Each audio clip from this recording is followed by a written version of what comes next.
E agora vão realizar um looping com reversão de 90 graus. Manobra conhecida como Manel.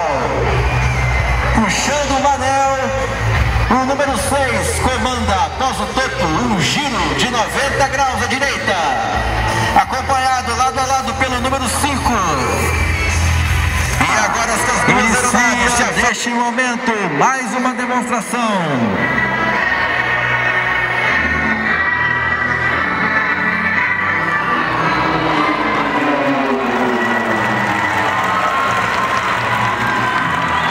E agora a Esquadrilha da Fumaça realizando um looping com 7 aeronaves em formatura Concorde.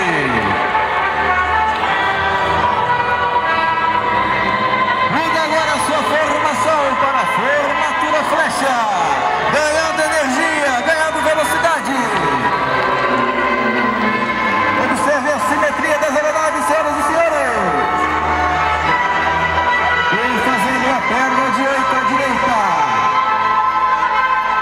Número 1 à frente, número 2 ao lado, número 3 ao lado esquerdo, número 4 no meio, número 5 na ponta esquerda, número 6 na ponta direita e número 7 do último. É a Esquadrilha da Fumaça da Força Aérea Brasileira.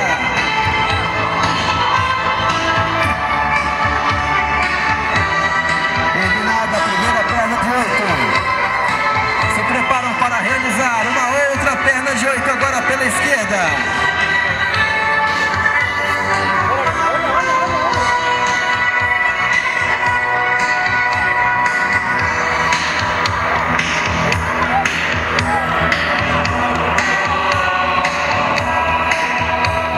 E agora mudam novamente a formação. Número 7 escorrega para a esquerda. Número 4 escorrega para a direita.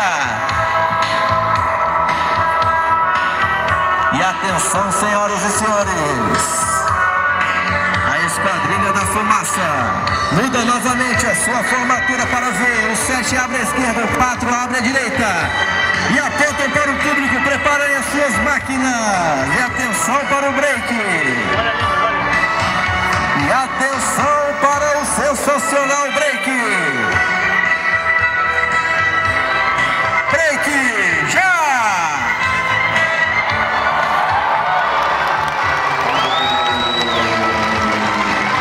Quem é quem na formação?